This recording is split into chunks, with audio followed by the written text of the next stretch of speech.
Oh, look, that looks gorgeous. Gorgeous. Amazing. Ding dong.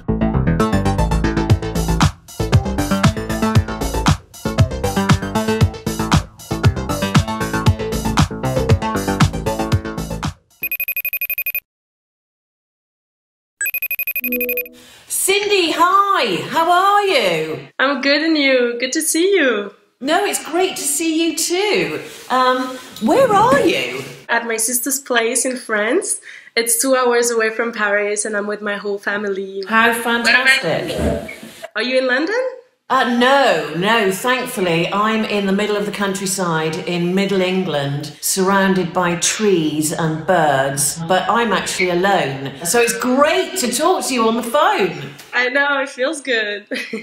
So, I hear that you've heard about some new trend. Yes, the trend is neon bright. And I've never done it. I usually like my makeup to be simple. And today I really want to try something new. And I need you to look pretty while wearing bright color and a neon color. So I think we could take the idea of fuchsia, gorgeous, gorgeous, gorgeous glowing skin. And then I think we'll be able to pull it off. So you've prepped your skin. What skincare have you used? I would use the infallible L'Oreal foundation. And then I would add on top some concealers where I feel I need it. Under my eyes, like maybe right here. But darling, you're so gorgeous. You need very little. Thank you. So I would do this. And I would wet my sponge a little bit. Yes, that's very important. Because if you use it, I mean, who uses a dry sponge anyway? Because it doesn't go in. And tap it in. Yeah. Tap, tap, tap, tap, tap. Cindy, whilst you're doing that, how did you start as a model? So I grew up in the south of France. And I was scouted on the beach in my hometown, and they told me to come to Paris to be a model. So I talked to my mom about it. She really wanted me to finish school. So I was just going back and forth during my school holidays to start being a model. And then I moved when I was 18, after I passed my exam and everything. And that's it. And then I became a model for real, I'll say. And I moved to New York and Paris. I started traveling. I didn't even want it to be a model because I didn't know it was a real job. I don't know, it's weird. I just didn't know we could do a career. I was always really tall and skinny, so everybody was like, oh, you should be a model, but I just didn't know. So when I was scouted, it was kind of a surprise. And then I think more and more when I started meeting people, doing castings, I started with meeting Alaya. Like, it was just all of this that makes me want to actually move to Paris and become a model. So when you met Alaya, did you know that Alaya was a liar? I did not, no. And I was more concerned about me because I didn't know how to work with heels. I was like 16 and I was already way too tall to wear heels. So it was like my big concern before I started with him. And then I was just going all the time, every season for maybe 2 years until I passed my exam and moved to Paris. It was the first one that really gave me a shot. And it's interesting because when you see you walk in heels now, I got it. Honey, you are rolling with it. You'd never know that you were once scared of putting heels on. I mean, it was a bit like that for me. I remember the first time I met Lee McQueen. I was working with a stylist friend of mine and she said, oh, this guy's asked me to do his show. Do you want to do the makeup? Do you want to come and meet him with me? So me and Katie England and Eugene Suleiman, because we all used to sort of like work together, we rocked round to Hoxton Square and knocked on the door opened and sat in the corner was this guy sewing a frock and he was like, hi, yo, I'm Lee McQueen. Who are you? You know, and it was just crazy because you didn't realise that you were in the presence of, you know, your ultimate icon. It was amazing, you know. Right, we need to move on. We need to move on from this foundation because I think it's perfectly blended. So what you're going to do is you're going to go straight in and do the lipstick on the lid. You talked about a fuchsia. So I have this one from Yves Saint Laurent, which is, I think, the perfect color. Yeah, that looks really nice. By using the lipstick as an eyeshadow and a cheek shadow, we can still retain the shine, which translates as the glow. And remember, you're gonna take the lipstick with the flat bit, and you're just going to dab, dab, dab, dab. Just right here, right? You know, be bold. Yeah. And now do the other eye. Yeah. You know what I would be inclined to do as well is to get the lipstick and just do a C. Yeah. Now you're going to take a fluffy brush, feathering it out to your temples. Then you're going to go into little circular movements, light as a feather, because if you press too hard, you are not buffing the product in, you're actually brushing it off. Like this? Oh, look, that looks gorgeous. It does, doesn't it? Right, yeah, let's stop there for a minute and do the other eye.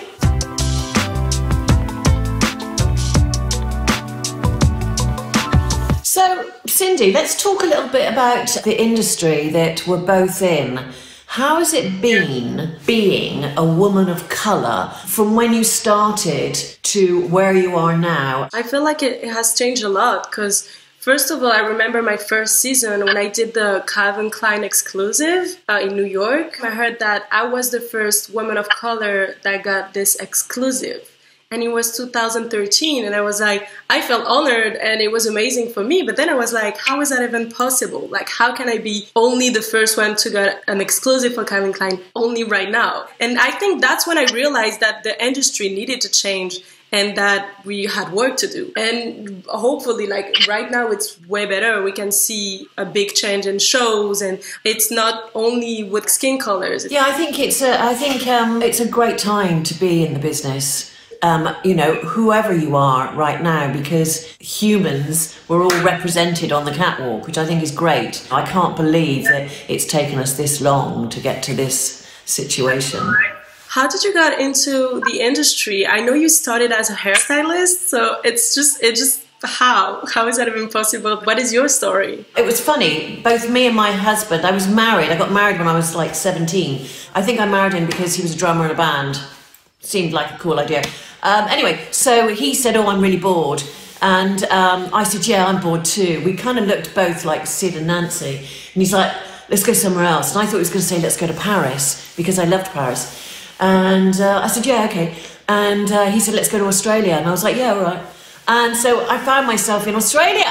And then I had lots of friends. I was like really into the gay scene. I had lots of friends that were sort of hairdressers and makeup artists and drag queens, and we all used to go clubbing. And I used to wear tons of makeup, and I thought, oh, I'd quite like to try some makeup, you know. So I started testing. Then, you know, through testing and through friends, I started working.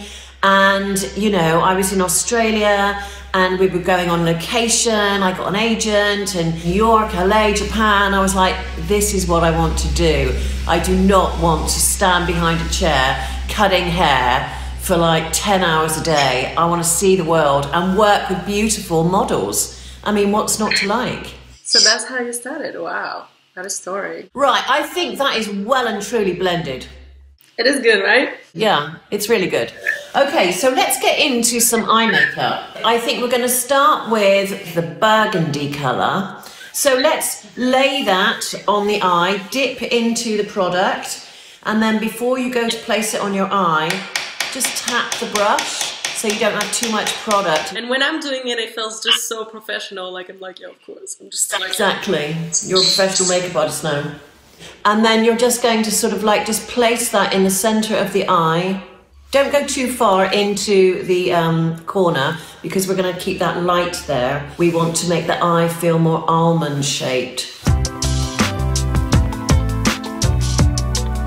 So yeah, so now you're working with the ombre shade, and you're just working that into the outer corner of your eye, and just sort of like sweep it out a little bit and upwards, because the whole thing is you want to create that sort of lovely almond shape.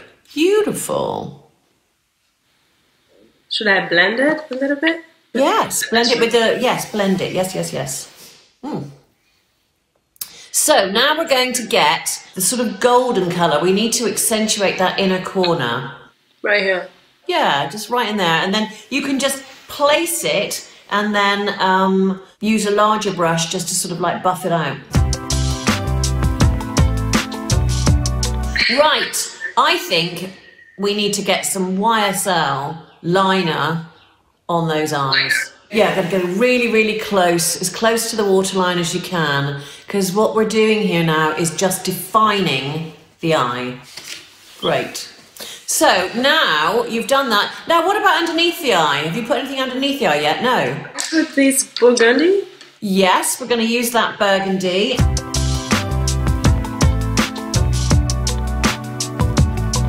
Is there any rules about colors? Like how do you choose your colors and put them together? If you're Val Garland, you would say there are no rules. It doesn't matter what you do, but does it look beautiful? If it looks beautiful, then it works. You know, if you look like an idiot, no, take it off, you know, yeah. And can I use this gold up here a little bit, just to make it look... Yes, why don't we put that gold high in the arch of your eyebrow? Do it with your finger, because sometimes when you're putting a metallic eyeshadow on with your finger, you get much more pigment onto the skin. You can now take a brush and just buff the edges so that you don't see a line. What you want to see is a gradual sort of gradation of colour on the eye. You don't want to see where you've put the colour placement. You know, at the end of the day, I want to see a beautiful woman, not the ABC of makeup. Yeah. As a makeup artist, how do you do your own makeup? Do you wear a lot every day, or...?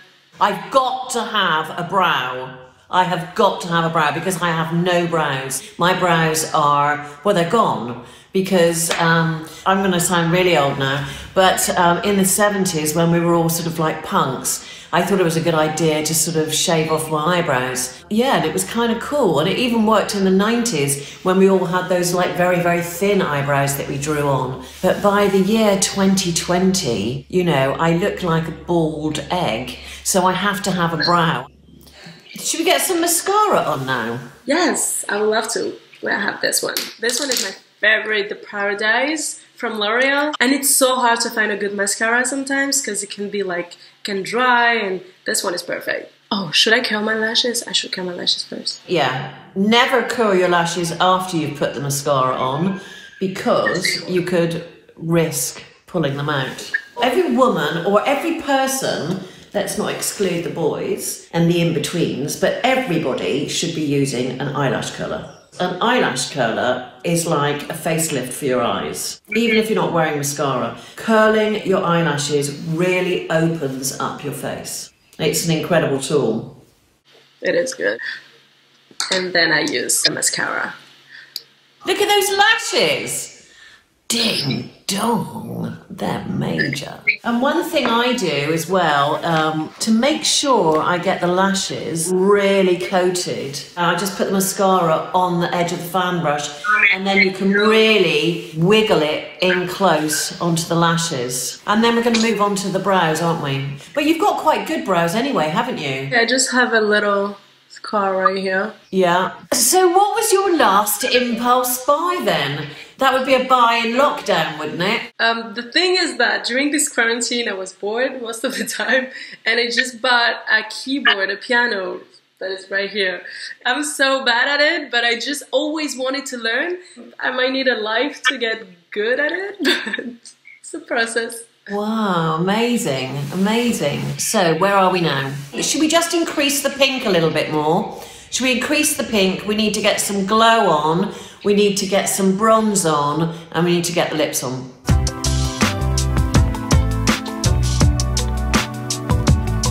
So now we're going to define those cheekbones a bit more by bringing in a little bit of sculpting under the cheekbone and into the forehead. So we could use this one from Fenty, which is a bronzer.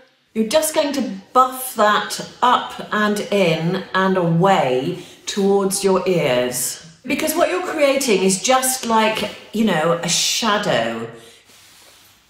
Nice. A little bit more with this one, or maybe this one in the corner. On the outer corner of the eye, yeah.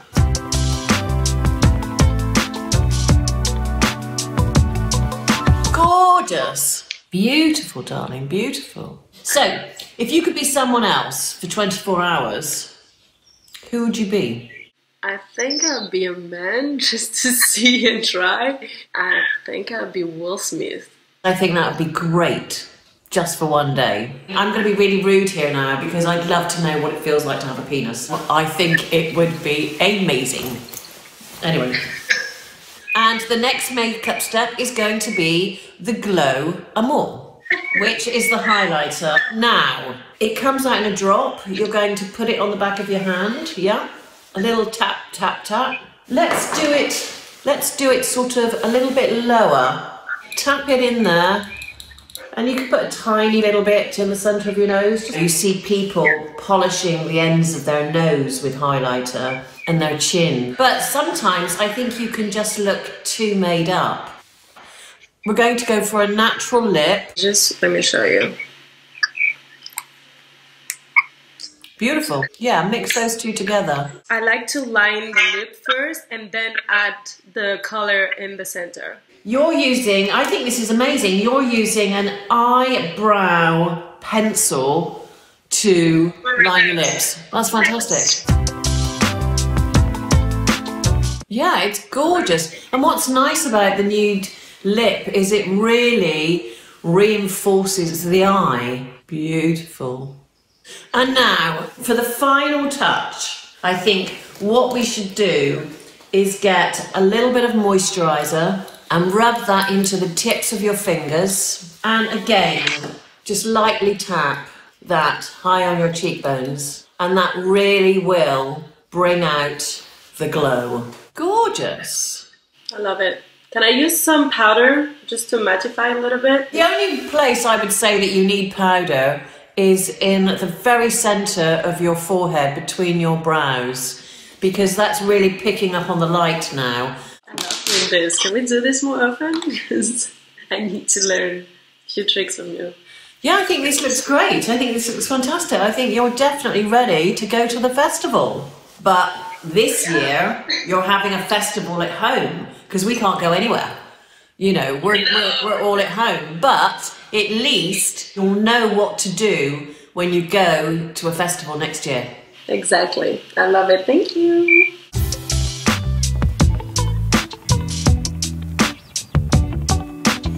Thank you. And don't forget to subscribe.